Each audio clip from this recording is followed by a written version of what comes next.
terkait visinya. Tapi yang baru sempat sebenarnya baru buku yang supervisi ini gitu. Yang lainnya belum. Tapi ya alhamdulillah lah. Semoga bisa diberikan tenaga untuk tetap menulis ke depannya. Masih banyak PR tulisan yang harus dikerjakan sebenarnya. Kita mulai ya untuk sharing.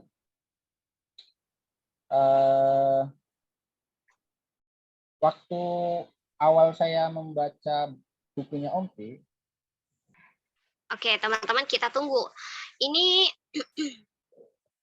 seluruh Indonesia kita itu kompak banget gitu kan, sehingga hujan juga turun di langit Indonesia gitu. Jadi saya pikir ini kebetulan lagi hujan deras sekali gitu. Bahkan tadi sempat mati lampu sampai jam 7, saya sempat kayak gimana ini gitu kan. Tapi alhamdulillah qadarullah bisa nyala kembali. Tadi udah nyiapin senter 3 ya teman-teman. Gitu kan. Mati lampunya sampai malam gitu. Alhamdulillah gitu, Allah mengizinkan untuk saya membersamai teman-teman juga untuk acara ini di malam ini, karena ini udah jauh-jauh hari dipersiapkan. Saya di calling oleh Bu Deis juga udah jauh-jauh hari gitu, dan sempat sakit dulu gitu kan, kayak ya Allah gitu. Tapi alhamdulillah ketika Allah sudah mengizinkan kita, apapun yang menjadi kendala, Allah nyahkan gitu. Awas gitu kan, udah kayak gitu. Oke, silakan Kak lanjutkan pembahasan yang tadi. Terdengar kan ya ini suaranya ya? Putus-putus enggak? Di saya jelas, Kak. Oh, oke. Di tempat saya kedengaran, Kak. Oke. Mohon maaf ya sekali lagi. Sinyalnya memang. Jadi ketika pertama kali membaca naskah supervisi milik Om Pi itu menarik karena jarang sekali ya seorang penulis puisi, khususnya di Indonesia, atau mungkin belum ada ya, yang menggarap puisi full satu buku itu bercerita atau mengambil objek anaknya ya. Kalaupun ada, biasanya rata-rata komikus atau cerpenis ya, seorang cerpen atau cerpen-cerpen di majalah anak biasanya, atau majalah-majalah remaja. Ya, Bu Iis. Untuk untuk puisi sendiri secara umum itu di Indonesia saya belum pernah menemukan, kecuali bukunya Om Pi yang satu buku full menjadikan seorang anak sebagai objek atau subjek yang berbicara di dalam puisi. Itu yang paling pertama kali menarik. Yang kedua, ketika saya coba membaca secara umum atau secara keseluruhan, saya menemukan ada setidaknya 3 dimensi yang menarik di dalam bukunya Om Pi itu. Yang paling pertama itu tentu yang juga ada di flyer ya, unsur psikologi anak sangat kuat, atau unsur psikologis ya, memotret perilaku anak, terutama perilaku di dalam berkomunikasi ya, karena tahap perkembangan anak di usia itu sangat identik dengan perkembangan bicara anak. Nah itu sangat mewarnai dan sangat kental sekali gitu. Jadi itu sangat menarik kalau misalkan buku ini dijadikan bahan kajian psikologi dan sebenarnya sangat cocok kalau malam ini menghadirkan salah satu pembicara itu dari bidang psikologi. Yang kedua, buku ini sangat cocok karena membicarakan atau memotret anak ya, memotret perilaku anak dan segala curiosity-nya itu sangat cocok untuk dibaca oleh orang-orang yang sebenarnya baru menikah dan ingin punya anak, atau orang yang sedang mempunyai balita gitu. Buku ini sebenarnya sangat cocok untuk dibaca oleh mereka semua karena bisa memberikan gambaran bagaimana atau betapa uniknya seorang anak manusia ketika mengalami fase perkembangan berbicara, ya, khususnya berbicara, karena manusia itu ciri khasnya itu ya berbicara, dan ketika mengalami fase perkembangan berbicara itu rasa ingin tahunya juga sangat kencang dan mulai mempertanyakan segala hal yang ada di sekitarnya. Kira-kira seperti itu. Nah, itu aspek psikologi yang sangat kuat. Yang pertama terkait dengan perkembangan anak sendiri, yang kedua juga terkait perkembangan bagaimana anak itu mulai mempertanyakan dunia sekitarnya. Nah, yang kedua, aspek yang menonjol sebenarnya itu adalah aspek filosofis yang ada di dalam puisi-puisinya Om Indra Inkisa ini atau Om Pi, ya. Nah, aspek filosofinya itu tidak keluar dari penulisnya atau tidak keluar dari Om Pi, tetapi itu keluar atau tercermin dari dialog-dialog yang muncul dari si anak atau Zizi itu, ya, dari Zizi. Nah, ini terkait dengan tadi perkembangan anak yang denger kecil. Ya, halo, gimana? Halo? Sudah, itu sepertinya tadi kecil, kemudian mau pakai headset atau apa gitu. Sudah, monggo dilanjut. Oh, ya, jadi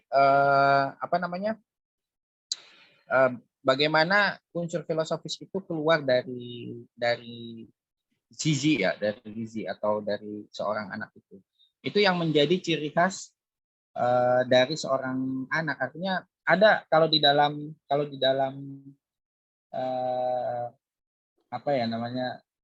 pelajaran filsafat itu biasanya ada adigium.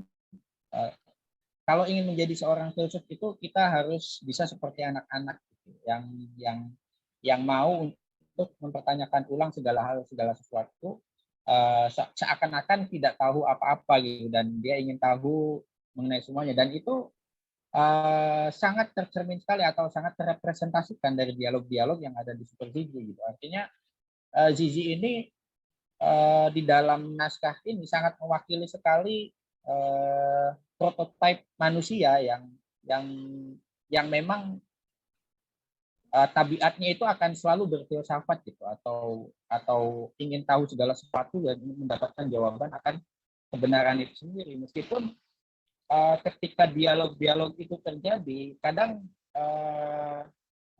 si narator atau Ompi, subjek yang mengajak bicara si anak itu kadang-kadang menjawabnya dengan apa ya, dengan asal jawaban, kadang-kadang dijawab dengan jawaban yang sangat dewasa sekali gitu. Mungkin berharap suatu saat Zizi itu bisa membaca ulang kembali jawaban yang diberikan oleh Ompi atau oleh ayahnya gitu. Misalnya yang menarik itu ketika, kalau nggak salah ada pertanyaan dari Zizi itu di puisi yang bicara soal langit dan bumi. Kenapa langit di atas, kenapa bumi di bawah gitu? Kenapa keduanya tidak dibalik gitu kan? Terus Om bilang jangan dibalik, nanti kepalamu bisa pusing gitu. Nah, itu jawaban yang sebenarnya jawaban yang simpel gitu ya untuk menjawab anak, tetapi jawaban yang juga cerdas karena itulah yang bisa dipahami seorang anak gitu. Tapi ada di puisi lain yang ya seperti tadi saya bilang, Ompi menjawabnya dengan sangat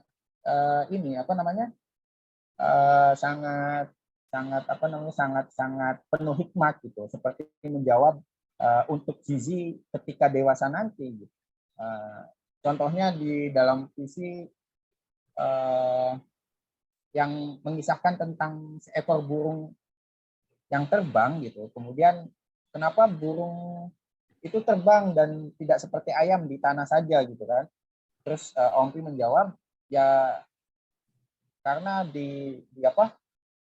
yang terbang itu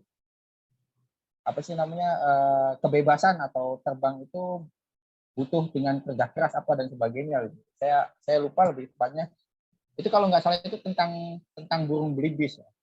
Kira-kira seperti itu aspek kedua ya, artinya ada prototipe atau penggambaran atau representasi manusia sebagai makhluk yang berfilsafat itu muncul di situ. Yang ketiga sebenarnya terkait dengan naskahnya Om ketika saya baca itu ada dari segi bentuk ya, dari segi bentuk. Ompi ini kalau boleh dibilang salah satu orang yang sering, bukan hanya sering ya, tetapi selalu mencoba bereksperimen di dalam bentuk-bentuk puisi. Artinya kalau misalkan kalau misalkan kita tahu di Facebook itu ada Om Imron Tohari yang suka aktif gitu, yang suka bereksperimen di dalam bentuk-bentuk puisi. Ompi juga salah satunya gitu. Banyak puisi yang dihasilkan dengan bentuk tertentu, termasuk di dalam buku Supersisi ini gitu. Kalau misalkan diperhatikan buku ini banyak eksplorasi bentuknya ya. Misalkan ya di dalam sejarah perpuisian Indonesia itu kita tahu ada satu tradisi puisi namanya puisi mbeling ya, puisi mbeling. Itu dari awalnya itu menjadi populer lewat Remi Silado. Nah, Remi Silado waktu itu membuat puisi-puisi mbeling dengan muatan filosofis yang kental di tahun 70-an 80-an gitu, dengan puisi-puisi pendek ya, satu bait, dua bait gitu. Dan kemudian di tahun 2000-an muncul Joko Pinurbo ya, yang mengikuti tradisi beling itu. Tradisi beling itu artinya puisinya kelihatannya tidak berbunga-bunga, tetapi banyak kritikan di dalamnya dan menggunakan bahasa sehari-hari. Nah, Jokpin mencoba mengambil angle dalam bentuk narasi. Nah, dan ketika kita membaca Ompi, kita menemukan tradisi mbeling ini muncul khususnya di dalam buku Supersisi itu dalam dialog. Artinya banyak sekali dialog muncul di sini yang ditujukan untuk menunjukkan sikap-sikap beling dari Indra Intisa atau Ompi itu sendiri. Jadi ini aspek yang yang salah satu eksperimen Ompi di dalam melebarkan ya atau menggeser tradisi beling yang sudah ada dari Remi Silado yang menggunakan puisi-puisi filosofis yang padat gitu ya, seperti puisi-puisinya kalau dulu tuh ada Subagio gitu, puisi pendek tetapi kuat filosofis, bukan beling. Remi Silado pakai puisi filosofis tapi beling gitu. Di Joko Pinurbo mengubahnya dalam bentuk narasi dan Ompi ini mengubahnya dalam bentuk dialog. Dan eksperimen itu tidak hanya berupa dialog biasa gitu ya. Sebenarnya ada yang menarik, salah satu puisinya itu menggunakan pola gurindam. Jadi dialognya itu bukan dialog yang hanya dialog biasa, kemudian ada rangkaian dialog biasa, kemudian di dalamnya berisi petikan-petikan yang beling, tetapi juga strukturnya secara umum itu dibangun dari gurindam. Artinya itu percobaan atau struktur eksperimen yang lain dari puisi yang ada di Supersisi ini gitu. Mungkin ini sebenarnya juga ada pengaruh dari buku sebelumnya yang pernah diciptakan oleh Ompi, yaitu buku-buku syair lama itu, yang berisi syair lama, dan juga buku Putika yang isinya memang dialog juga. Dan ini buat saya satu capaian tersendiri ya di buku Supersisi yang seharusnya bisa diapresiasi gitu oleh kawan-kawan yang lain di sini. Itu 3 aspek ya tadi, ada aspek psikologi, filosofis, dan aspek eksperimentasi bentuk. Oh ya, ada satu lagi. Buku puisi ini itu Supersisi, dia bukan puisi yang meskipun dengan objek yang khusus membahas anak gitu, tetapi di dalamnya secara tematik itu tidak apa ya, jadi tidak dikonsep harus seperti ini dan seperti itu, tetapi mengalir saja seperti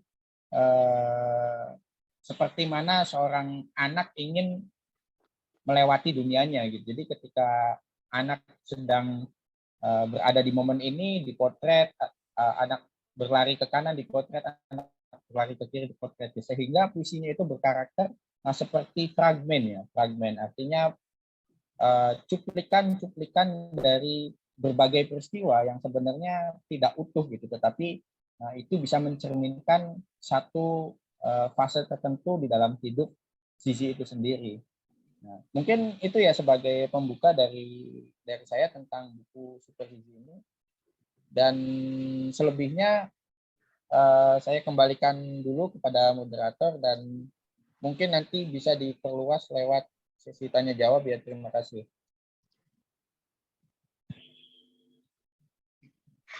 Oke, terima kasih kepada Bang L yang sudah memaparkan gitu puisi dari Super Zizi ini. Oke, untuk pemeran utamanya gitu ya.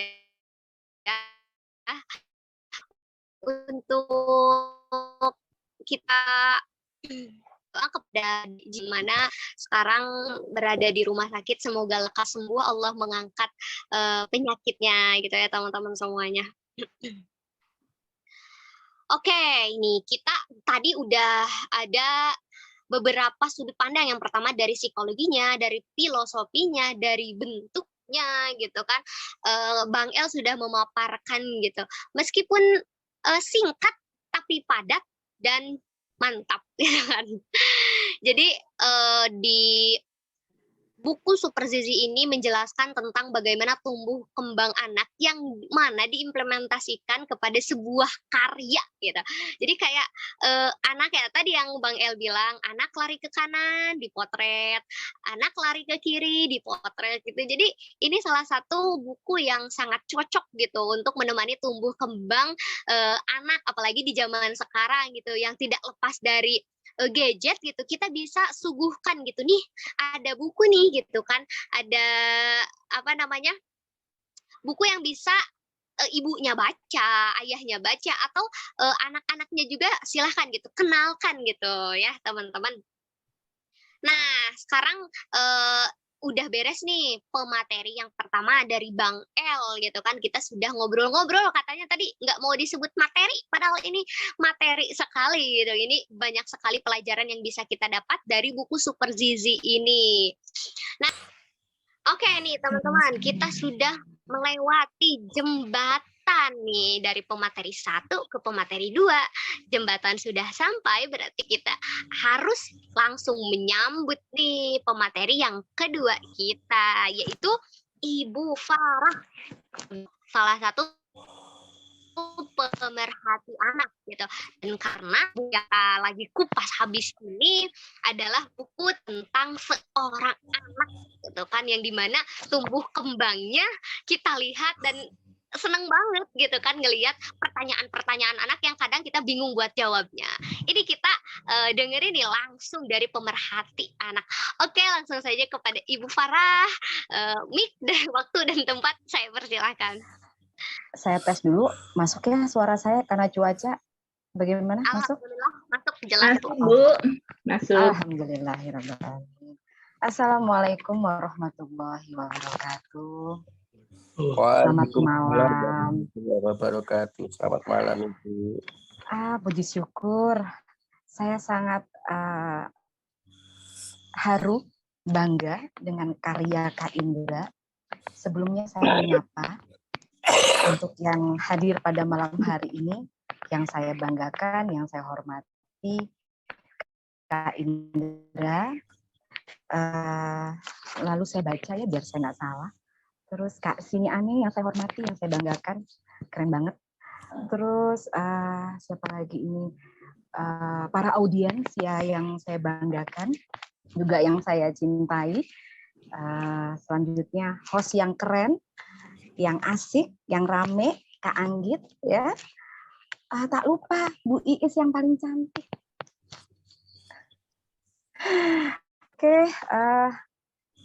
Saya jujur melihat Super Zizi, Mata Bulan Sabit, sealbum puisi dialog oleh Kak Indra Intisa ini, memang saya juga kebetulan suka baca puisi ya.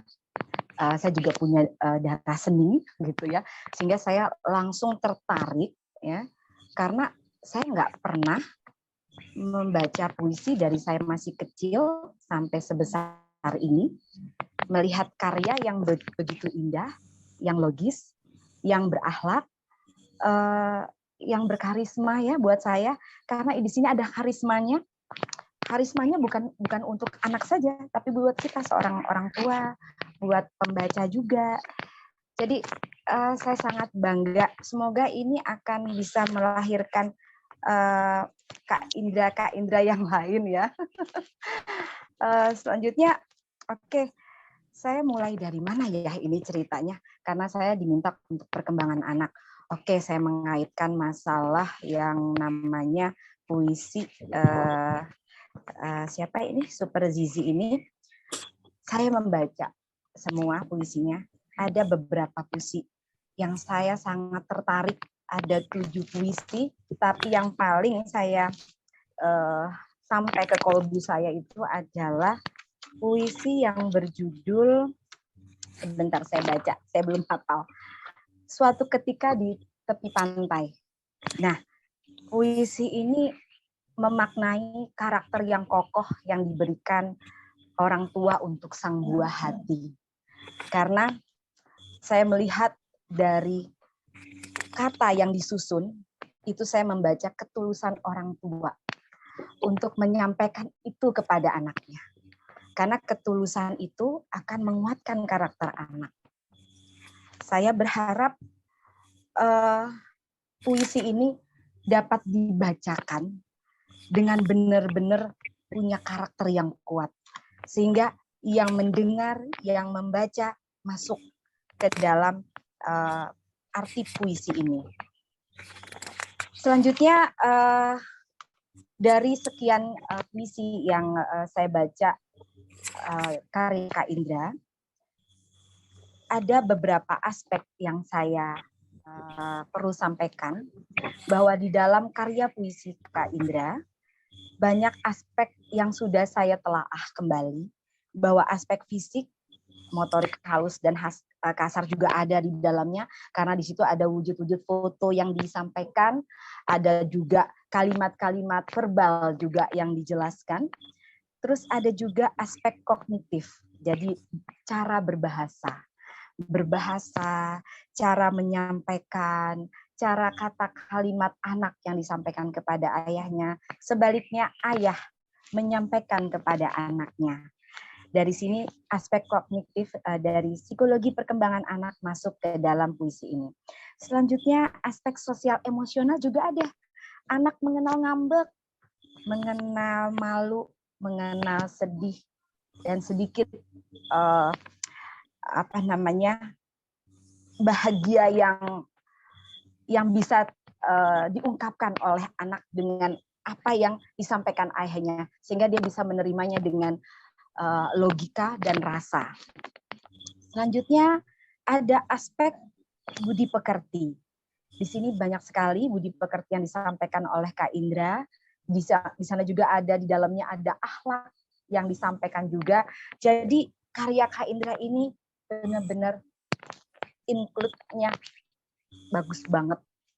Jadi saya berharap kepada Kak Indra, ini kan puisi yang diberikan, yang disampaikan ini usianya dari 0 hingga 7 tahun lah kalau kita bisa melihat ya. Karena saya lihat dari sosok putra-putrinya Kak Indra juga masih usia dini. Semoga nanti ke depannya Kak Indra bisa memberikan karya usia selanjutnya. Sehingga nanti sosok anak si Zizi ini, dia akan tumbuh kembang, dia akan mengulas lagi puisi yang bersambung dari usia dia hingga nanti menjadi usia yang berkembang lagi. Nah, di puisi ini juga saya melihat kasih sayang ya, kasih sayang yang besar sang ayah dan bundanya untuk Zizi, sehingga ini bisa membuat secara tidak langsung menterapi pembaca. Itu yang saya salut ya, menterapi pembaca. Apalagi kalau kita membaca dengan penuh penuh rasa jiwa puisi yang tinggi ya. Saya nggak mengerti bahasa puisi, saya hanya bisa membaca ya. Mungkin pakarnya Bu Iis atau KL ya yang bisa menyampaikan kalimat-kalimat puisi. Tapi saya senang sekali dengan puisi ini. Oleh karena itu, dari sekian itu saya kembalikan kepada Kak Indra bahwa yang disampaikan Kak Indra sudah memenuhi perkembangan anak di usia dini. Semoga sedikit kekurangan tapi menjadi lebih lagi berkarya. Itu biasa. Itu saja yang bisa saya sampaikan. Nanti saya lanjutkan, mungkin ada sesi tanya jawab. Dan saya juga mohon maaf Ibu Iis, saya tidak bisa berlama-lama karena saya masih ada kegiatan lanjut. Mungkin kalau ada yang perlu ditanyakan, monggo. Tidak juga tidak apa-apa. Mungkin ada yang kurang atau bagaimana, silahkan. Demikian yang bisa saya sampaikan. Terima kasih. Terima kasih Bu Farah. Mbak Anggit, kalau gitu mungkin sesi tanya jawabnya bisa maju sekarang untuk yang sesi dengan Bu Farah gitu. Monggo. Begitu ya Bu ya. Ya, boleh. Bu. Oke. Iya. Teman-teman juga. Ini kebetulan ada yang mau konseling, jadi saya kasihan sudah lama dia menunggu. Iya. Iya. Oke. Ya, oke. Ya, Mbak Anggit. Ya. Oke, Pak. Teman-teman semuanya, untuk sekarang gitu kita lanjut dulu nih ke tanya jawab di sesi pemateri kedua gitu. Untuk nanti Bang El kita akan ada sesi tanya jawab juga gitu kan. Tapi sekarang khusus buat Bu Farah dulu nih teman-teman yang masih ada pertanyaan-pertanyaan gitu. Apalagi Bu Farah salah satu pemerhati anak gitu ya. Untuk teman-teman yang sudah memiliki anak ataupun belum gitu kan. Bisa nih bertanya kepada beliau gitu, apalagi tentang bukunya gitu ya. Oke teman-teman yang mau bertanya boleh raise hand atau angkat tangan.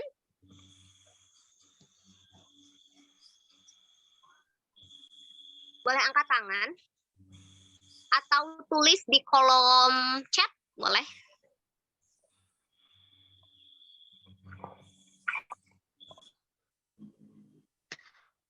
Adakah teman-teman?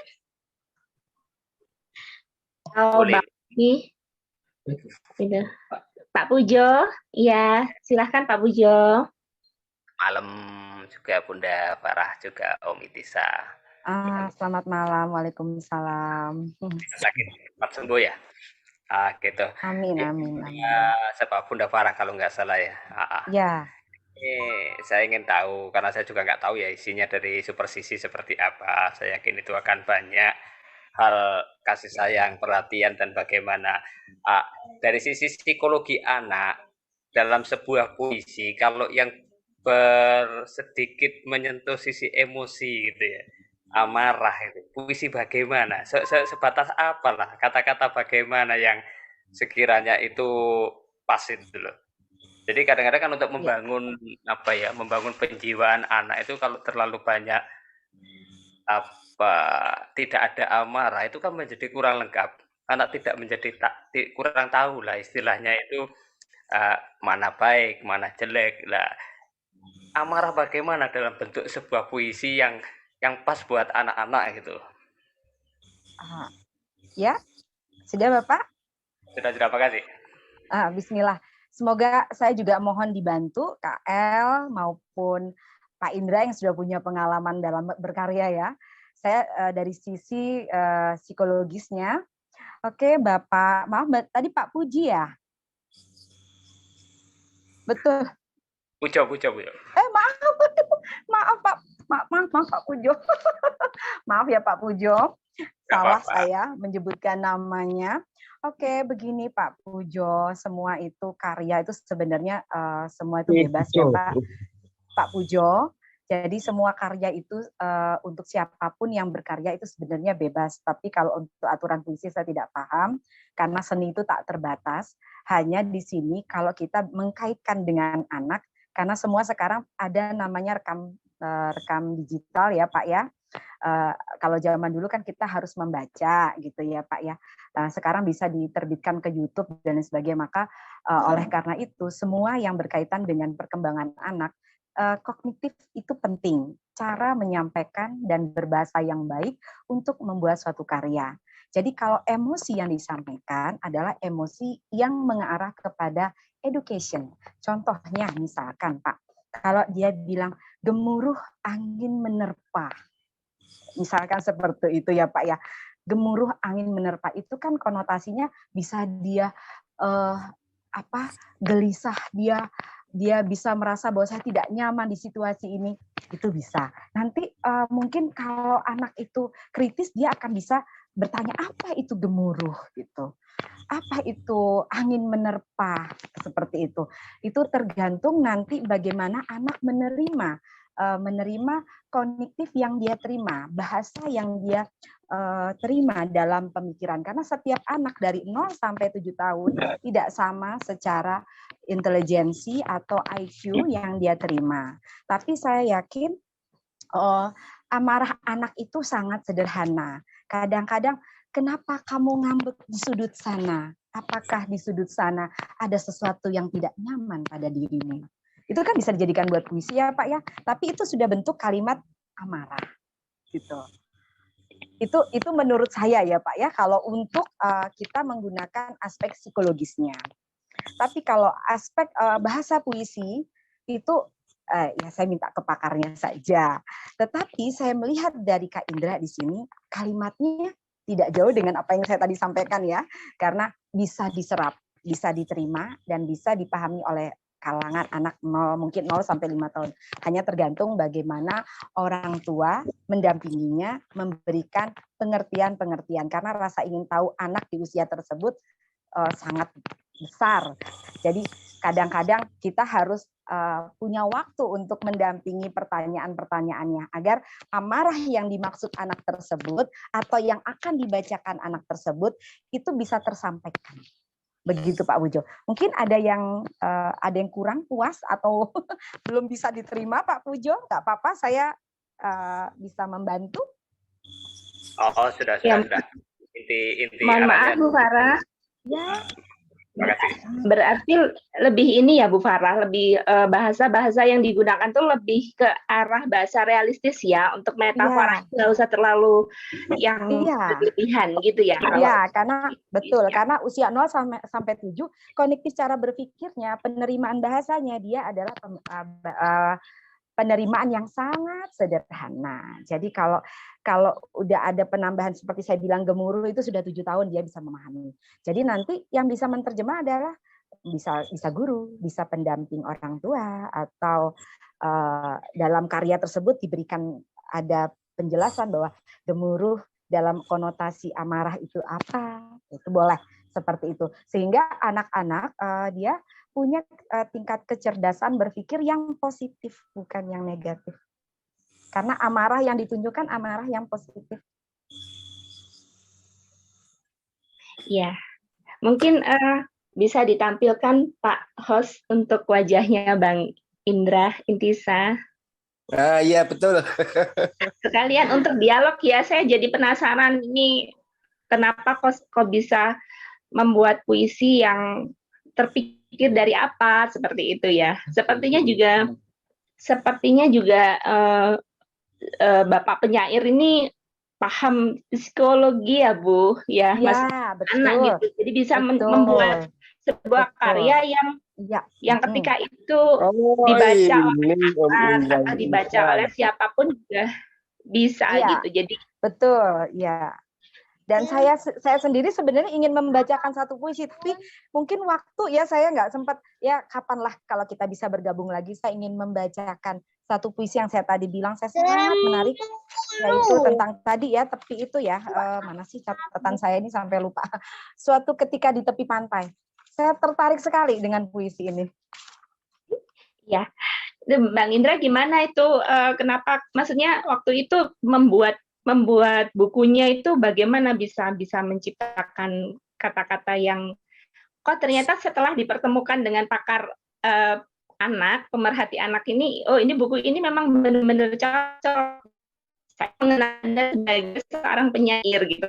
Ternyata ketika bertemu dengan Ibu Farah, loh kok bisa ya karyanya itu bisa sama gitu dan benar-benar sesuai gitu, sesuai dengan anaknya, dengan target pembaca. Mungkin pembacanya kan juga nggak harus penyair ya buku ini ya, tetapi ibu rumah tangga pun juga bisa menerima, kemudian orang umum bisa menerima. Waktu membuatnya itu seperti apa waktu itu?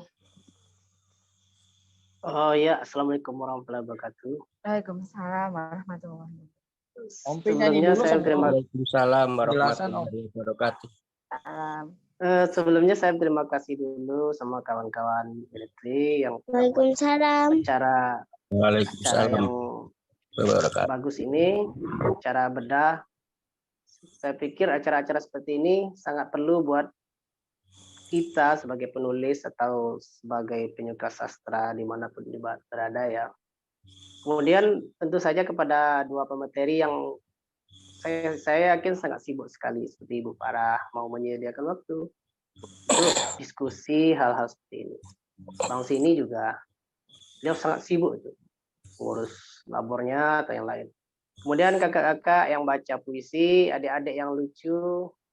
Wah, saya tuh sebesar adik-adik itu belum bisa baca puisi, Mas. Lah. Keren lah pokoknya. Kemudian tentu senior saya kawan sudah mampir. Terkait apa Bu Is? Lupa tanya. Saya mengenal Bang Ompi kan seorang penyair gitu ya. Nah, saya sendiri kan juga penulis puisi.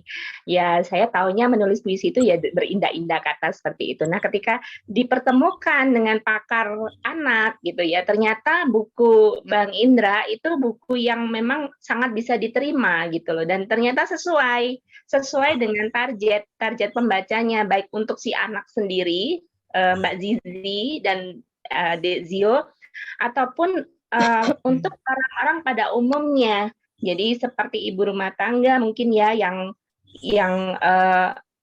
atau orang-orang umum lah, bukan orang sastra, bukan pecinta sastra itu bisa menerima itu gitu loh. Nah, yang jadi pertanyaan saya, kok terpikir gitu kan? Padahal biasanya kalau kita sebagai seorang penulis puisi itu kan keseringan kita idealis menulis dengan bahasa-bahasa yang indah, dengan metafora yang macam-macam gitu loh. Kadang kita nggak terpikir ini akan dibaca siapa, anak atau apa. Kepuasannya adalah ketika menciptakan karya dengan kata yang indah tadi. Tapi ternyata setelah dibahas oleh Bu Farah atas pertanyaan Ki Pujo, bagaimana gambaran bahasa yang bagus yang bisa diterima oleh anak. Nah, ternyata Bang Indra itu bisa mengemas gitu loh. Nah, waktu membuat buku ini dulu bagaimana? Terpikirnya itu bagaimana gitu? Menurut saya keluar dari zona kami ya, maksudnya zona penyair yang idealis dengan kata-kata indah tadi itu.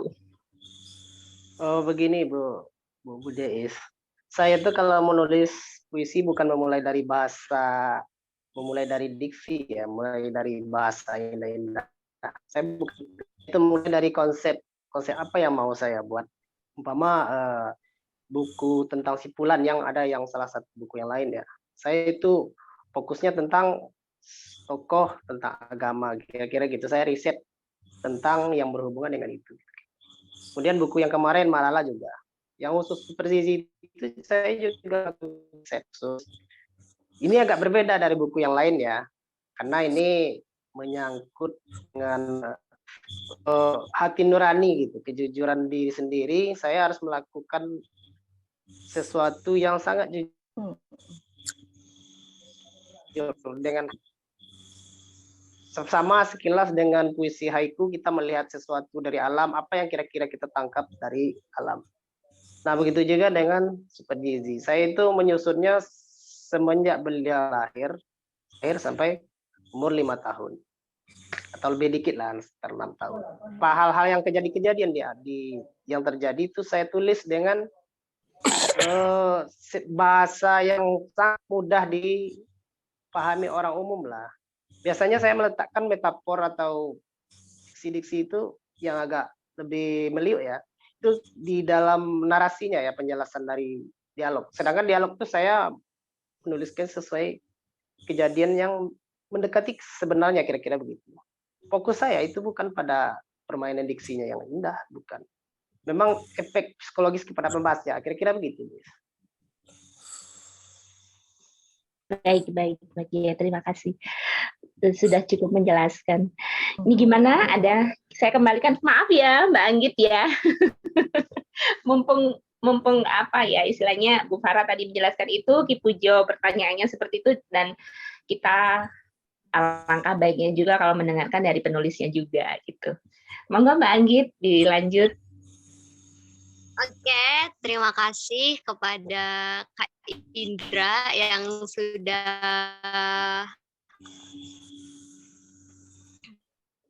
menjawab gitu kan, langsung parah ya tadi. Di sini saya kayak yang paling karena Masya Allah sekali gitu, yang orang-orang yang luar biasa sekali gitu. Semoga saya juga menjadi Kak Indra selanjutnya gitu kan, yang sekarang masih punya satu buku baru gitu kan, baru punya satu buku gitu kan, yang sama isinya juga puisi-puisi. Dan ketika mendengar penjelasan dari Kak Indra, oh betul sekali gitu kan, konsep apa nih yang mau kita bikin gitu kan. Bu Farah juga tadi menjelaskan bahwa buku Kak Indra ini sudah ada budi pekertinya gitu kan, akhlaknya. Nah sekarang di zaman sekarang ini minim banget gitu kan penulis gitu kan yang memerhatikan bukan bang anaknya kan. Super Zizi datang sebagai pembeda di sini gitu. Jadi kayak wah keren banget gitu kan. Saya juga pas awal ini puisi ngebahas tentang apa sih gitu. Tapi ketika membaca, oh, Masya Allah sekali gitu, banyak pelajaran yang menggunakan bahasa ringan, tapi oh iya ini sering terjadi gitu kan, ketika anak-anak bertanya seperti apa dan kita bingung menjawabnya seperti apa, tapi di sana kita ada gambaran-gambaran, khususnya saya yang masih 19 tahun dan belum menjadi orang tua, itu salah satu menjadi bekal gitu kan untuk nanti ketika mempunyai buah hati gitu. Oke teman-teman, ada yang mau bertanya lagi kepada Ibu Farah?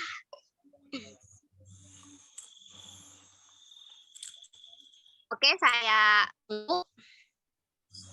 silakan Pak LJ yang sudah. Oke. Lebih tepatnya saya ke Bang Omdi ya.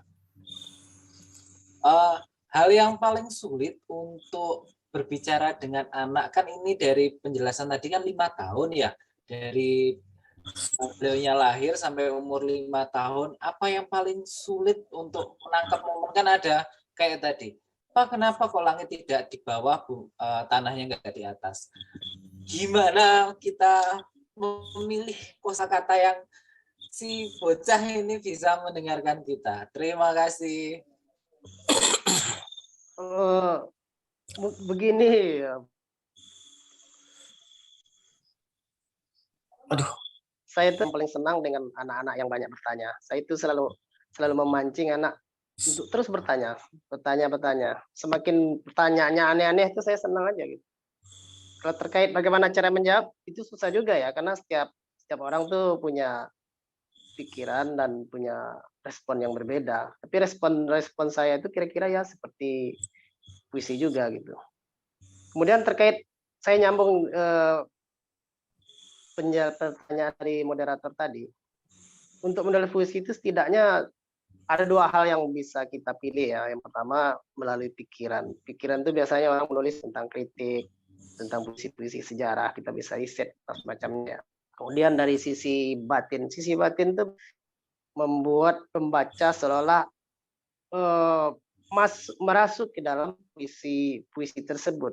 Sedangkan kebanyakan orang itu menceritakan hayal-hayalannya yang tidak jelas. Kadang umpama dia rindu pada orang lain ya, contoh dia suka sama orang lain, tapi pembaca berpikir dia terlalu berjarak dengan puisi yang ditulis orang tersebut. Jadi pembaca berpikir, apa sih fungsinya saya mendengar atau membaca puisi orang ini, manfaat bagi saya apa?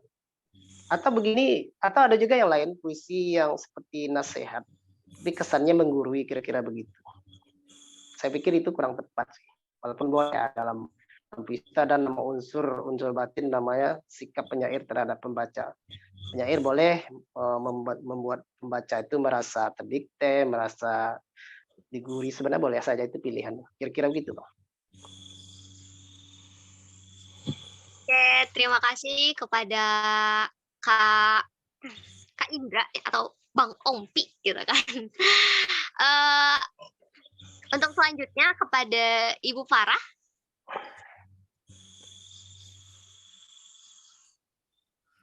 Ibu Farah. Sepertinya udah ini ya, Bu Farahnya pamit sama saya. Sudah ditunggu, ada yang mau konsultasi sepertinya di rumah beliau. Iya. Oke, terima Nggak apa-apa kasih ya, Kak Ompi ya, Bu Farah pamit Terima ke kasih, saya. Bu. Ya. Ya, Masya Allah ya, pemateri kita meskipun banyak sekali schedule beliau sampai malam seperti ini, beliau masih ada yang menunggu gitu kan. Ini menjadi salah satu Itu Bu Farah mau pamit dulu sepertinya. Iya, saya mau pamit dulu. Aduh, Iya. sebentar. Ini dari tadi di telepon. Kasihan nih, ada masalah yang memang udah butuh tenang jiwa kali ya. Saya jadi mohon maaf sekali, dari tadi udah nelponin, udah WA-in bisa jam berapa. Jadi sekali lagi saya mengucapkan banyak terima kasih juga kepada semua yang hadir pada malam hari ini. Selanjutnya, bila dalam kalimat saya tadi, apa yang saya sampaikan tadi, mungkin ada yang kurang baik, yang menyinggung perasaan atau tidak nyaman dalam kolbu, saya selaku manusia biasa, saya mohon maaf sedalam-dalamnya, dan semoga kita masih bisa bersilaturahmi lagi, Bapak, Ibu, semua, Kak Indra, Kak El, dan host kita yang cantik, Bu Iis yang paling cantik. Itu yang bisa saya sampaikan. Oke, Assalamualaikum warahmatullahi wabarakatuh. Waalaikumsalam warahmatullahi wabarakatuh. Sukses ya, Bu ya. Amin. Waalaikumsalam warahmatullahi. Oke, teman-teman, setelah pertanyaan yang barusan dijawab oleh Kak Ompi, untuk selanjutnya, setelah kita melihat tampilan dari Kak Ides yang menyentuh kalbu, gitu kan, sampai ke hati, gitu kan. Nah, ada sesi tanya jawab nih, teman-teman. Ada kesempatan buat teman-teman yang mau bertanya kepada Kak Ompi atau ke Bang El secara langsung. Oke, teman-teman. Suasana semakin seru sekali gitu kan. Apalagi semakin malam ya. Nah, untuk itu sebelum diakhiri dari webinar kali ini ada sesi tanya jawab dulu yang tadi mana saya udah bilang gitu kan teman-teman.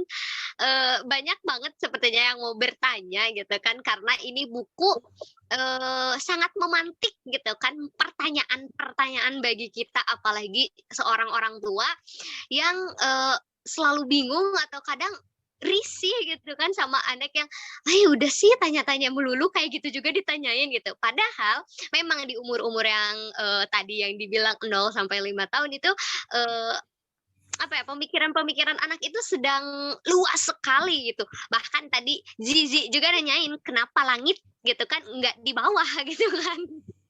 Itu pertanyaan yang kalau misalkan kita tanyain kayak apaan sih gitu juga ditanyain, tapi anak-anak itu tidak bisa begitu saja teman-teman nih. Oke, teman-teman yang mau bertanya boleh raise hand atau kasih pertanyaannya di kolom chat. Oke, saya tunggu nanti saya bacakan.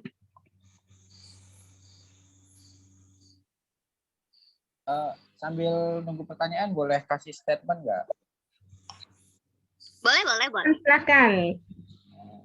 Tadi kan sempat ngobrolin soal gaya bahasa yang dipakai di dalam supervisi gitu ya. Kalau saya sih cenderung yang kurang sepakat ya ketika dikatakan bahwa supervisi ini cocok untuk dibaca khususnya oleh anak-anak usia 5 tahun ke bawah, karena dari yang saya baca itu sebenarnya buku supervisi ini bukan termasuk kalau dalam genre itu sastra anak ya, bukan termasuk sastra anak. Jadi buku ini itu meskipun topik atau objeknya itu adalah anak, tetapi sangat kelihatan di dalam gaya tutur bahasa yang dipakai itu seakan-akan diperuntukkan untuk Zizi ketika nanti dewasa gitu. Ya sebagaimana album foto ya. Album foto atau video itu difoto untuk dikenang di masa depan gitu. Dibaca oleh seseorang yang sudah dewasa gitu untuk mengenang, oh ternyata dulu saya se-UZ ini ya gitu. Ngeselin banget gitu kan. Sampai bapaknya pusing gitu. Gitu kira-kira. Se-UZ. Makanya saya sebenarnya tapi benar bahwa buku ini itu sangat cocok untuk dibaca oleh kalangan umum gitu, karena memang gaya bahasa yang dipakai cenderung gaya bahasa yang tidak tidak banyak bunga-bunganya gitu, kecuali tadi ada beberapa metafora-metafora yang sebenarnya tidak menjadi fokus.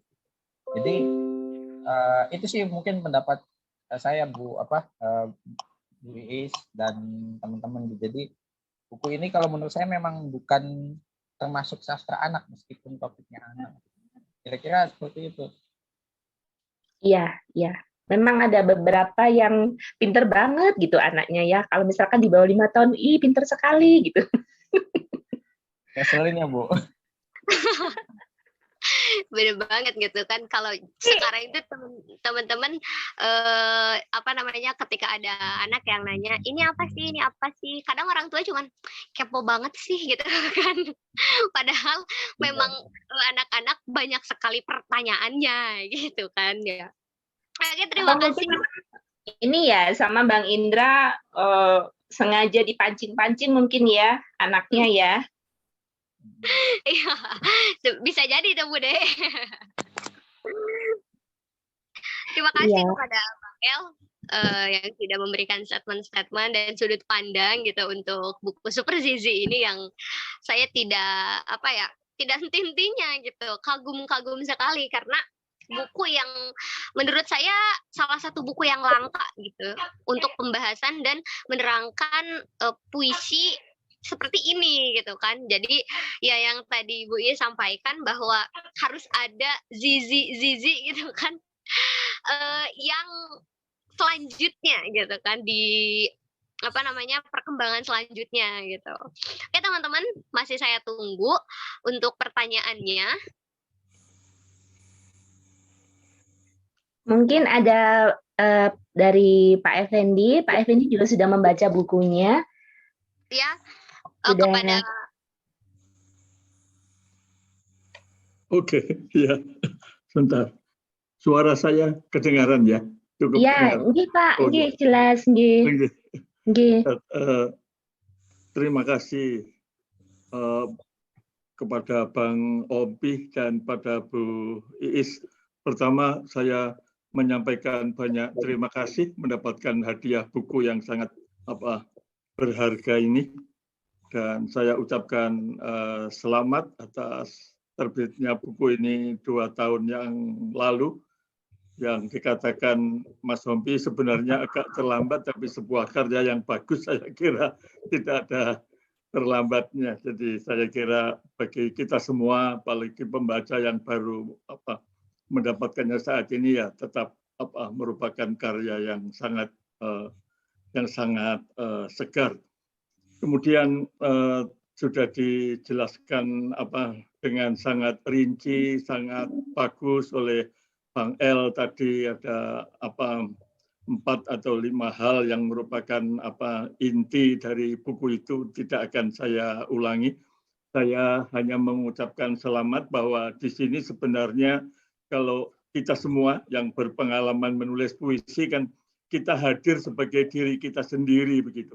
Tapi untuk Bang Ombi ini kan menjadi anak-anak dulu, jadi seakan-akan membuat dirinya menjadi anak-anak, kemudian melihat realitas, melihat dunia, melihat hal-hal sekitar sebagai anak-anak, kemudian menciptakan karya berdasarkan dialog-dialog antara ayah dan anak begitu. Dan saya sekira sangat setuju seperti dikatakan Bang El tadi bahwa ini meskipun dilihat dari mata anak-anak ini bukan sastra anak-anak. Jadi saya kira ada puisi-puisi yang harus dicerna oleh orang yang memang memahami karya sastra.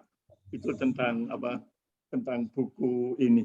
Dan saya juga kemarin sempat ngobrol sebentar tentang Bang Ompi bahwa sebuah karya sastra tetap harus ilmiah. Tadi sudah ditegaskan oleh Bu Farah Tiba ya, bahwa ada aspek kognitif tadi ya. Jadi sebuah karya tetaplah sebuah karya ilmiah. Saya ingat Bang Ompi minta saya sebagai orang yang berkecimpung di dunia linguistik atau ilmu bahasa, saya ingin sedikit meneropong ini dari ilmu bahasa. Jadi dalam ilmu bahasa itu salah satu cabangnya yang terkenal itu ada yang disebut dengan language acquisition atau pemerolehan bahasa. Nah itu ada dua macam. Ada first language acquisition dan ada second language acquisition. Itu yang kalau saya mengajar di kepada mahasiswa yang saya ajarkan itu adalah pemerolehan bahasa kedua. Sedangkan di sini yang dilihat adalah pemerolehan bahasa pertama.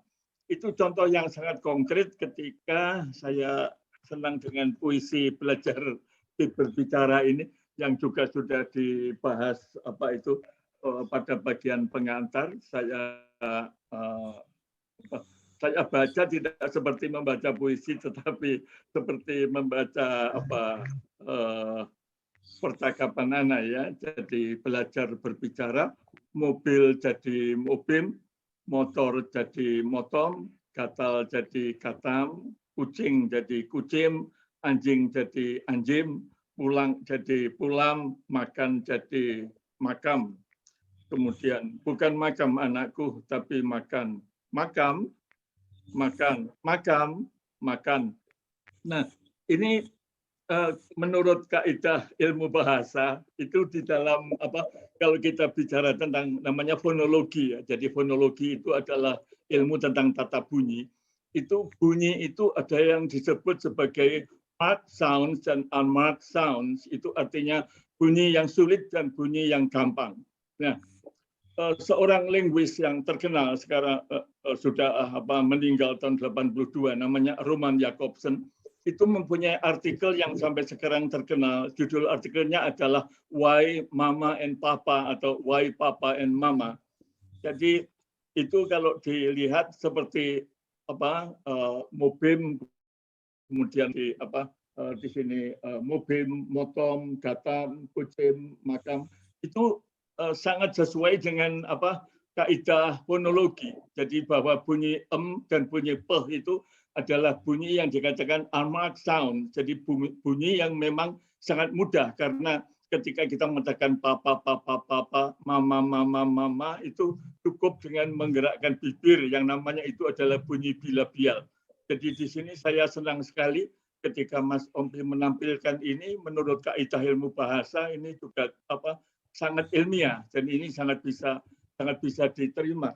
Jadi kalau kita lihat misalnya bunyi el, bunyi bunyi el, bunyi eng, bunyi bunyi en itu bunyi-bunyi yang lebih sulit daripada bunyi em. Itu ada contoh yang sangat bagus. Sehingga kemarin juga Mas Ompi menunjukkan kepada saya sebuah puisi yang menggarap sedikit dari bagian ilmu fisika juga banyak dipuji oleh para pembacanya. Tadi seperti dikatakan oleh Ibu Faradipa, alangkah bagusnya kalau misalnya Mas Ompi punya waktu, kemudian misalnya karya ini bisa diteruskan ketika anak-anak sudah menginjak remaja dan sebagainya, mungkin bisa ada puisi-puisi yang dilihat dengan kacamata remaja. Kemudian yang kedua, kalau ditinjau dari ilmu bahasa itu begini. Jadi pada tahun 1930 sampai 1960 di Amerika itu ilmu bahasa itu didominasi oleh aliran yang namanya aliran Bloomfieldian, yang di tokohnya adalah Leonard Bloomfield. Bukunya diterbitkan tahun 1933, judulnya adalah Language. Buku itu sangat terkenal. Nah, dalam kaidah bahasa waktu itu dikatakan bahwa language set of habits. Jadi bahasa itu merupakan seperangkat kebiasaan. Ada sedikit benarnya, tetapi tidak seluruhnya benar. Jadi misalnya seperti saya itu misalnya bahasa pertama saya adalah bahasa Jawa. Tapi kalau saya ingat suatu saat itu diminta berpidato bahasa Jawa, saya mengatakan, wah ya, saya enggak bisa karena saya kebiasaannya kalau berpidato bahasa Indonesia, suruh pidato bahasa Jawa, kromo, artinya itu ya sudah, itu sulit. Saya kira Anda penutur bahasa Sunda atau bahasa Jambi atau bahasa Aceh atau bahasa Toraja, saya kira sama. Kalau kita diminta berpidato di depan umum ya pasti lebih mudah pidato bahasa Indonesia karena kita tidak terbiasa berpidato. Tetapi tesis itu kemudian disanggah oleh seorang tokoh yang sampai sekarang sangat terkenal, namanya Chomsky. Bukunya pertama tahun 57, kemudian yang terkenal tahun 65. Chomsky mengatakan bahwa bahasa itu bukan sekedar kebiasaan, tetapi bahasa itu pada hakikatnya adalah kreatif. Jadi misalnya tadi ketika Mas El, ketika Bu Faradipa, saya ngomong ini adalah menciptakan kalimat-kalimat yang belum pernah saya gunakan sebelumnya. Jadi pada saat saya ngomong ini sebenarnya saya sedang menciptakan kalimat-kalimat. Nah, Bapak Ibu juga mendengarkan apa yang saya katakan itu kalimat yang belum pernah didengarkan. Tapi saya ngomong, kemudian Bapak Ibu mengerti. Nah, ini sebenarnya sifat kreatifnya itu baik bersifat produktif maupun reseptif itu bersifat kreatif. Dari ilmu bahasa, kemudian kalau kita masuk ke sastra, terutama puisi, itu dikatakan bahwa kalau Chomsky mengatakan human language is basically creative, maka itu salah satu ciri bahasa itu adalah kreativitas, maka puisi itu boleh dikatakan adalah creativity upon creativity. Jadi kreativitas yang didasarkan pada kreativitas. Jadi seperti halnya orang menyanyi itu mungkin karena orang bisa berbicara. Orang menari itu mungkin karena orang bisa berjalan dan bergerak. Nah, berpuisi itu mungkin karena orang bisa berbahasa. Kalau orang tidak bisa berbahasa itu tidak akan bisa berpuisi. Jadi itu sebenarnya puisi itu adalah kreativitas di atas kreativitas. Nah, di dalam berpuisi ini saya kira setiap orang yang berpuisi itu yang menarik adalah setiap puisi yang bagus itu sebenarnya adalah sebuah kelahiran yang baru. Sehingga seorang penyair yang bagus, dia pasti tidak akan menduplikat puisi yang pernah ditulis sebelumnya. Bahkan menghindari metafora-metafora yang pernah digunakan sebelumnya. Jadi di sini saya kira Mas Ompi itu hebatnya, kembali ke tadi, jadi sebagai penyair, kemudian masuk ke dunia anak-anak, kemudian menciptakan, melihat dunia ini sebagai dunia anak-anak. Jadi saya kira ini adalah kreativitas di atas kreativitas. Nah, yang dilakukan Mas Ompi ini adalah kreativitas di atas kreativitas di atas kreativitas. Saya kira itu yang bisa saya sampaikan dari sedikit sudut pandang ilmu bahasa. Kalau nanti misalnya ada yang ingin menanyakan, monggo persilakan. Matur nuwun moderator Mbak Anggit, matur nuwun Bu Iis saya telah diberi kesempatan juga. Terima kasih Mas Ompi. Matur nuwun. Ya, terima kasih Pak Effendi. ini adalah salah satu guru besar di Kota Malang ya, Mbak Anggit dan teman-teman yang juga sudah saya anggap sebagai bapak saya sendiri, juga Bang Ompi sangat hormat sekali dengan Pak Effendi ini. Saya mau menyapa dulu, ada Pak Eka Budianta juga. Selamat malam Pak, selamat datang di acara kami. Ada Pak Eka bersahabat dengan Pak Effendi ya. Ya ini orang-orang hebat semua ini, dengan teman-teman juga banyak yang tidak kenal dengan saya juga. Saya ucapkan selamat datang di ruang Genitri. Salam kenal dari saya Bapak Ibu. Mohon dukungan dan kerjasamanya ya supaya literasi dan kegiatan perpuisian di Indonesia semakin lama semakin maju gitu. Baik, Bang Indra, bagaimana? Kalau ada Pak Eka, kita ingin mendengarkan apa yang Pak Eka yang akan disampaikan Pak Eka. Saya kira sudah sangat mencukupi dari itu dari Bapak tadi. Terima kasih banyak. Saya mendengarkan, menyimak.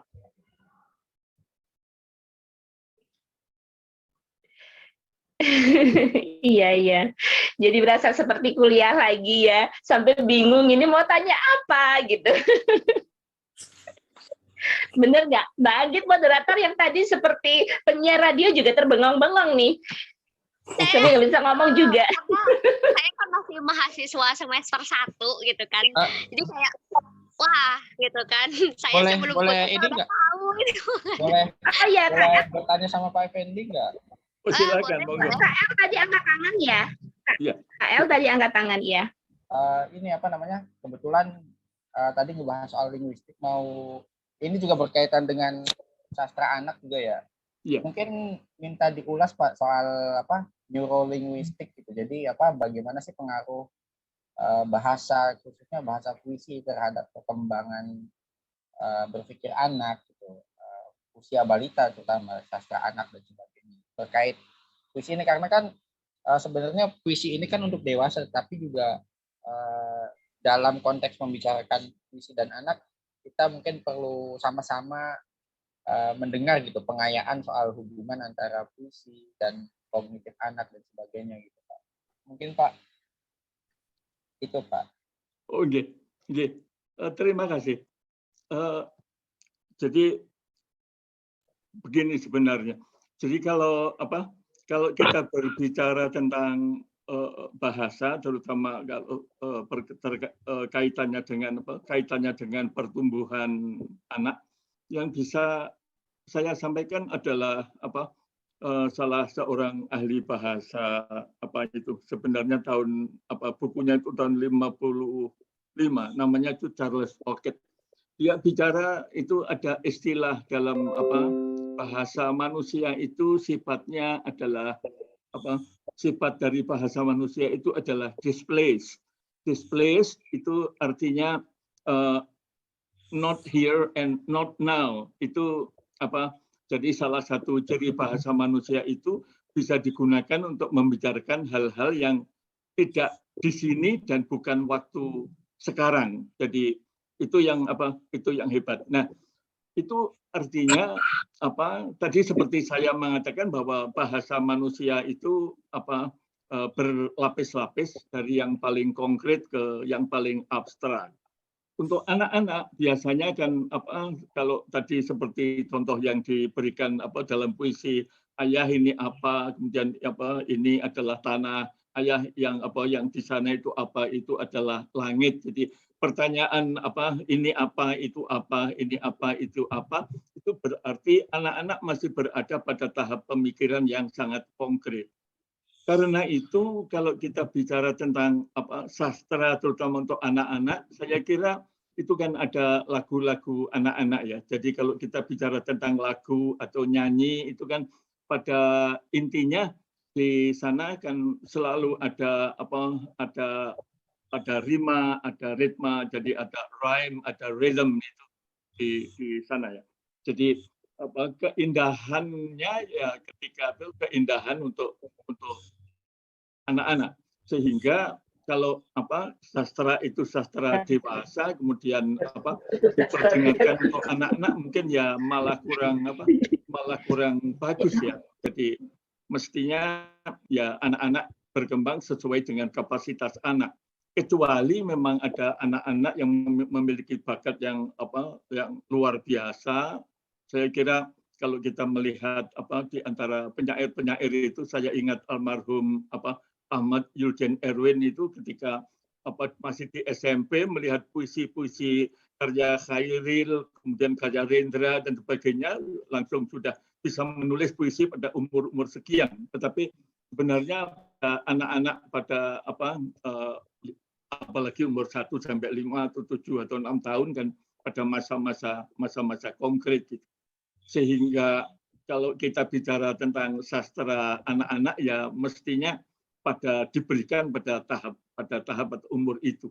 Bahwa sebagian dari tulisan-tulisan sebagian dari puisi-puisi Mas Ompi itu bisa dinikmati anak-anak, itu memang betul gitu. Jadi itu saya kira tidak semuanya itu untuk kita para pembaca dewasa, tapi juga sebagian memang untuk anak-anak. Seperti tadi yang puisi tentang langit dan bumi kan juga dibacakan oleh adik kita tadi dengan ekspresi yang sangat pas, dengan gaya yang sangat pas.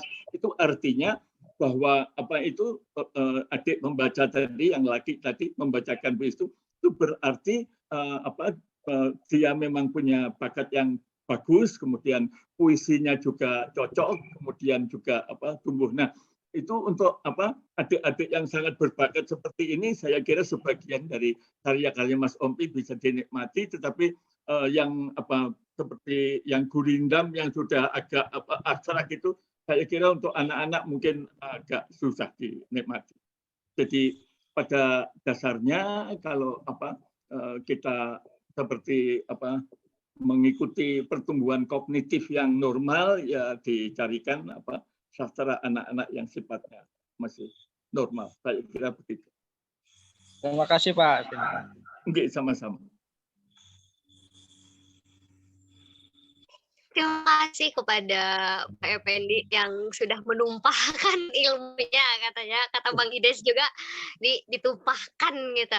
Ini Masya Allah sekali gitu, setara dengan belajar S2 katanya nih sama kata teman-teman yang ada di kolom chat nih. Gimana teman-teman, ada yang mau bertanya kembali?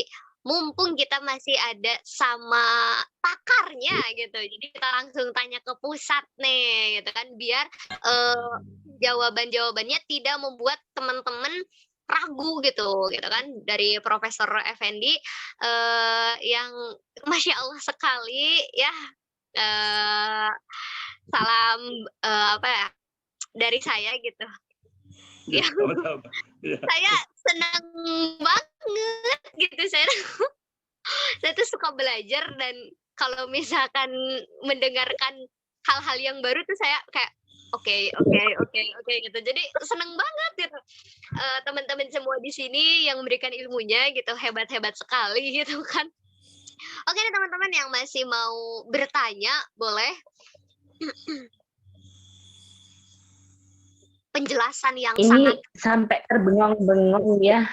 Baru kali ini ya dia mengadakan acara terbengong-bengong, dan saya kayaknya ngerasa yang dipikirkan teman-temannya sama kayak yang saya pikirkan, sampai bingung mau tanya apa gitu ya. Mungkin saya mau tanya ini udah kejawab, mau tanya itu udah kejawab gitu kan. Ada siapa yang panggil saya tadi? Bu. Mungkin Genitri bisa ke depan bikin proyek antologi bersama puisi anak. Memang puisi yang diperuntukkan untuk anak-anak. Ya. Iya. Menarik, mungkin itu akan menarik. Nanti bisa dipertimbangkan ya kan. Memang saya pernah dengar dan banyak juga teman in October 2021.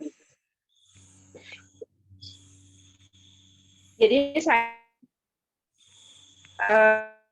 juga banyak teman yang sharing itu mengatakan bahwa peradaban itu sebenarnya terbentuk dari Written sastra by salah Professor satunya. Effendi. Hanya saja ini apa bacaan-bacaan sastra itu tidak sampai di sekolah kalau di negara kita ya. Jadi kami yang kebetulan sekarang sedang memperdalam menulis tentang anak tadi ya Bang El ya, untuk ini gimana ya supaya apa yang kita tulis menjadi bacaan untuk di sekolah, karena memang itu sangat. Kemudian Bu Farah kemarin malam itu juga telepon dengan saya, juga cerita ternyata tulisan itu ketika terbaca oleh anak tadi di Gold Age tadi itu ya, itu secara tidak langsung memang akan terekam dengan sendirinya. Maka peran buku itu luar biasa sekali membangun peradaban sampai ke 30 tahun berikutnya. Nah, ini sebenarnya PR kita penyair, kemudian juga penulis-penulis, bagaimana kita bisa memperbaiki itu semua. Meskipun banyak yang mengaku sudah menulis, sudah berdiskusi dengan hasil diskusi dia dan teman-teman di Eropa, itu kebanyakan karya Indonesia itu jarang yang itu sudah mulai luntur. Mereka hanya menulis secara fisiologinya aja, secara ceritanya aja. Itu yang saya dapatkan dari sharing dengan teman-teman. Jadi masukan dari KL insya Allah nanti akan saya sampaikan ke admin dan pengurus Genitri ya. Insya Allah ini bagus gitu. Ini saya berbicara tentang hasil sharing saya dengan teman-teman domain sih sebenarnya. Jadi itu memang harus mulai dan harus diperjuangkan bagaimana sastra itu menjadi bacaan-bacaan yang sudah mulai masuk ke sekolah-sekolah, termasuk upaya saya untuk selalu ready stock buku-buku dari teman-teman yang ada yang dari luar Pulau Jawa.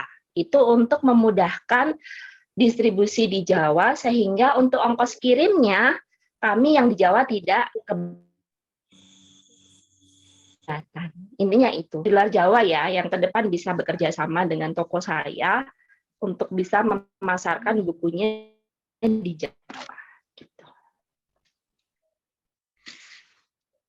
Sudah ada Ki Pujo itu sudah pengen baca puisi gitu. Masih ada waktu ya? Masih ada. Saya lihat teman-teman ini benar apa ya? Seperti yang saya rasakan sepertinya. Bagaimana kayak bener ya? Kita kayak bengong-bengong gitu loh. Mau tanya ya Allah gitu. Kan. Mau tanya apa? Karena ilmunya sudah ditumpahkan tadi juga kan. Jadi kayak oh ternyata ini, oh ternyata itu gitu. Kita semua ya, sepertinya betul. Ini gitu kan. Satu pemikiran gitu.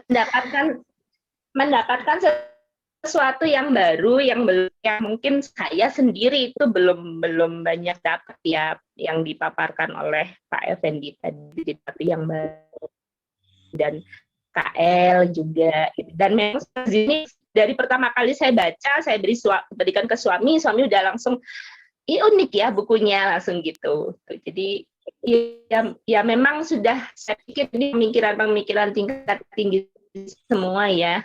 Gitu ya Bang LJ ya, sebagai admin Genitri yang dirasakan banyak sebenarnya tipenya buku-buku bagus itu, dan memang kita harus solid bersama-sama untuk terus menyuarakan. Jadi saya membuka diri, Genitri membuka diri kepada teman-teman penulis untuk siapa yang ingin di-up karyanya, kemudian siapa yang ingin seperti ini ya, bedah buku atau launching, kami siap membantu. Meskipun bukan anggota, kami mengadakan acara-acara seperti ini. Jadi saya benar-benar termotivasi oleh Pak Eka Budianta, dan saya juga sudah merasakan membuat buku ya. Jangan berhenti di cetakan 50, jangan berhenti di cetakan 100, jangan berhenti di cetakan kalau bisa memang ribuan gitu. Jadi kita selalu bilang bersama-sama Indonesia memiliki ranking terendah di istilahnya apa? Minat baca gitu. Tetapi kita penulis nggak mau berjuang bagaimana buku kita mau dibaca. Jadi saya sih memotivasi teman-teman yang memang sudah ayo bukunya disuarakan maksimal. Sudah jadi buku itu artinya pemikiran kita. Jadi harus diperjuangkan dan kita sendiri yang bisa memperjuangkan buku itu. Tidak ada urusan dengan mereka yang mengatakan kamu pamer, nggak ada urusan yang seperti tujuan kita menulis jaringannya itu harus banyak orang. Dan makanya semangat ya. Jadi untuk dan ya itu tadi saya tuh pemikirannya simpel aja. 1.000 orang yang baca buku saya aja mungkin hanya sekian persen yang bisa menangkap pesan saya gitu. Apalagi kalau cuma 50, padahal kita kan sudah merenungnya itu bisa setahun 2 tahun ya untuk satu buku gitu. Jadi kalau sudah berbentuk buku, ayo bersama-sama. Ayo terus kita menyuarakan seperti itu. Jadi itu ya, silahkan menghubungi admin Genitri yang ingin diadakan acara seperti ini. Kami tidak memungut biaya apapun Bapak Ibu. Jadi semua full akan kami untuk acaranya dan lain-lainnya. Seperti itu. Monggo aja. Jadi mudah-mudahan kita bisa bergerak bersama ya Mbak Anggit. Pak Eka Budianta, doakan saya terus berjuang dan bisa terus kuat, semangat untuk bisa mencapai 2.500 ya Pak Effendi ya, penulis ya. Konsisten kemarin dihitung sama Pak Eka, menuju ke 10% penulis wanita. Mudah-mudahan mencapai itu. Berjuang bersama. Mantap. Iya Pak De, Pak De Teguh ya. Sudah Mbak Anggit mungkin sudah terlalu malam ya untuk teman-teman kita yang di timur, sepertinya sudah di atas jam 10. Kita berdoa dulu mungkin karena anak Bang Indra juga sedang di rumah sakit, kemudian keluarga besar Genitri juga banyak yang sakit hari ini.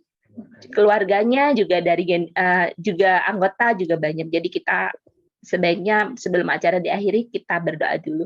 Mungkin Pak Teguh bisa memimpin doanya, Pak De. Monggo Pak anu aja, yang lain aja. Saya makbum aja. Siapa yang bisa? Kami minta benar minta bantuan untuk dipimpin doa teman-teman karena memang sekarang sedang banyak sekali yang sakit. Gitu. Ki Pujo mungkin bisa memimpin doa malam ini. Mohon maaf Rahayu ya. Bu Tuti, minta tolong Bu Tuti. Betul Bule, Bu Tuti. Ayo Bu Tuti. Doa keselamatan untuk kami semua Bu Tuti. Enggak sama yang lebih tua tuh. Kan masih banyak. Ya. Bismillahirrahmanirrahim. Enggak sudah Bu. Kayak kenal Ibu. Ya, Bismillahirrahmanirrahim. Assalamualaikum warahmatullahi wabarakatuh. Waalaikumsalam warahmatullahi wabarakatuh. Bismillahirrahmanirrahim. Astagfirullahaladzim. Astagfirullahaladzim. Astagfirullahaladzim. Mari sama-sama kita rendahkan hati kita. Kita rasakan keagungan Allah. Allah yang zat yang maha melihat hati kita dan aktivitas yang kita lakukan. Ya Allah, Ya Rahman, Ya Rahim, Ya Malik, Ya Kudus. Wahai zat yang maha pengampun, ampunilah dosa-dosa kami. Ampunilah dosa orang tua kami, anak-anak kami, ya Allah. Wahai Zat yang Maha Pelindung, lindungilah kami dari mara bahaya, lindungilah kami dari godaan setan yang terkutuk. Wahai Zat yang Maha Pemberi kesehatan, sehatkanlah kami, sehatkanlah anak-anak kami, sehatkanlah orang-orang yang sedang sakit saat ini, ya Allah. Wahai Zat yang Maha Pemberi, berikanlah kami kekuatan, berilah kami kekuatan berada di jalan-Mu, ya Rob. Sehatkanlah anak-anak kami yang sedang sakit. Sehatkan juga kami, ya Allah. Buang penyakit yang ada pada tubuh ini, ya Allah. Baik penyakit fisik maupun penyakit batin, ya Rob. Jadikanlah kami, anak-anak kami, orang tua kami, generasi yang mencintai-Mu, generasi yang berkualitas, generasi yang hatinya senantiasa terpaut pada cinta-Mu, generasi yang ingin senantiasa berubah ke yang lebih baik. Ya Rahman, Ya Rahim, cukupkanlah kebutuhan kami, berikanlah kebutuhan kami sehingga kami dapat membantu orang-orang yang miskin, orang-orang yang membutuhkan, ya Allah. Bantulah kami untuk kami bisa bersedekah. Berikanlah kami ilmu agar kami bisa menulis hal-hal yang positif, hal-hal yang memberikan motivasi kepada orang-orang yang membutuhkannya.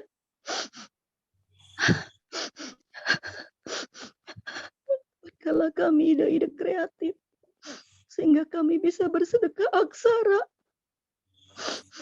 Walaupun kami masih belum bisa menjadi orang yang benar-benar baik, ya Allah. Namun jadikanlah tulisan kami itu sebagai sedekah untuk diri kami, untuk lebih baik lagi, dan orang yang membacanya, ya Allah. Ya Allah, Zat yang Maha Perkasa, terimalah taubat kami. Wahai Zat yang Maha Suci, sucikanlah hati dan pikiran kami, agar kami jangan termasuk orang-orang yang sombong, orang-orang yang riya. Segala puji bagimu, Rob. Kami serahkan segala-galanya pada dirimu, ya Allah. Rabbana dolamna anfusana wa ilam taghfir lana wa tarhamna lakunanna minal khasirin. Rabbi habli minas solihin, Rabbi habli minas solihin. Ya Allah, tetapkan kami atas iman, Islam, taat, dan sujud padamu, ya Allah. Rabbana atina fid dunya hasanah wa fil hasanah wa qina adzabannar. Mari kita sama-sama baca Al-Fatihah bersama-sama. A'udzubillahi minasyaitonirrajim. Bismillahirrahmanirrahim. Alhamdulillahirabbil alamin. Arrahmanirrahim. Maliki yaumiddin. Iyyaka na'budu wa iyyaka nasta'in. Ihdinas siratal mustaqim. Siratal ladzina an'amta 'alaihim ghairil maghdubi 'alaihim waladdallin. Mudah-mudahan doa kita dapat dikabulkan. Mohon maaf kalau ada kesalahan. Terima kasih untuk semuanya. Terima kasih Bu Iis. Semuanya pokoknya salam literasi. Salam. Ya. Mohon maaf. Terima kasih Bu Tuti. Sehat selalu ya untuk Bu Tuti. Sehat selalu untuk Kak Ompi dan keluarganya, juga kepada semua teman-teman yang hari ini hadir, juga pada teman-teman Genitri yang saat ini sedang diuji keluarganya sakit. Banyak Bu, lebih dari hampir 10 orang hari ini laporan. Iya, mudah-mudahan mereka Jadi benar-benar mudah-mudahan jaga kesehatan ya semua ya. Tidak Mbak Anggit, monggo ditutup. Ya, waalaikumsalam. Alhamdulillahirabbil alamin. acara demi acara telah selesai gitu. Dari awal pembukaan sampai akhir penutupan yang ditutup dengan doa ya. Alhamdulillah materi-materi yang sangat Masya Allah gitu, banyak sekali pelajaran-pelajaran baru yang saya dapatkan khususnya gitu. Untuk teman-teman semua juga mungkin banyak yang, "Oh ternyata ini, oh ternyata itu," gitu. Dan yang menjadi inti di sini adalah buku Super Zizi yang sangat, apa ya, hadir sebagai pembeda gitu, yang menjadikan kita, oh ternyata seni itu sangat luas ya, gitu kan. Ini ada beberapa pandangan gitu dari Pak Effendi, dari Ibu Sarah, dari Bang El gitu kan. Dan ini Bang Indra ini menciptakan puisi gitu kan, menciptakan buku gitu. Jangan sampai di sini gitu kan. Tadi juga marilah kita suarakan gitu kan literasi-literasi dan kita ciptakan generasi-generasi yang mencintai literasi gitu. Karena tadi yang sudah Bu Iis sampaikan bahwa kita berada di tingkat terendah gitu. Minat baca gitu kan. Nah, mari kita suarakan lagi, mari kita gebrak lagi gitu. Kalau misalkan bukan kita, sama siapa lagi gitu kan. Terima kasih untuk semuanya kepada Bang El selaku pemateri 1 dan kepada Bu Farah selaku pemateri 2. Dan pemantik-pemantik lainnya seperti Pak Effendi, Ki Pujo untuk pembaca puisi gitu kan, untuk adik-adik dan untuk kakak-kakak, tak lupa untuk Bu Iis yang sudah memberikan wadah kepada kita semua untuk berkumpul di sini. Semoga kita semua sehat selalu ya teman-teman, karena sekarang cuaca ekstrim gitu, kayak pagi-pagi panas, siangnya hujan, itu kayak abis duhur itu otomatis banget gitu kan, kayak langsung turun hujan gitu, zai. Gitu kan. Saya selaku moderator undur diri, saya Anggit Sida Khatimah sebagai moderator undur diri.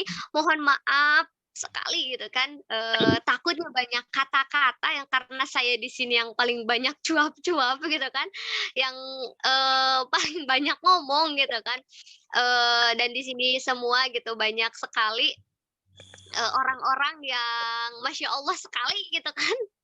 Saya meminta maaf jika ada kata-kata yang tidak enak. Kalau misalkan di bahasa Sunda itu yang anu henteu merenah kana manah cenah gitu kan. Kalau misalkan yang tidak mengenakan dalam hati gitu, saya mohon maaf gitu.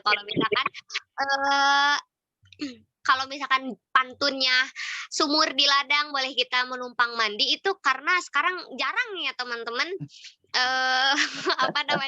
sumur itu.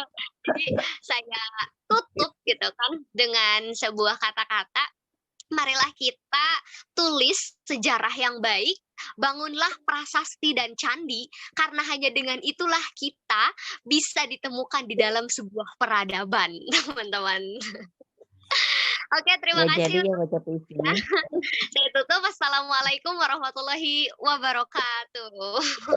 Waalaikumsalam warahmatullahi wabarakatuh. Warahmatullahi Oke, terima kasih. Iya. Selamat beristirahat. Jangan lupa jaga Pak kesehatan. Pendi, terima kasih Pak MP.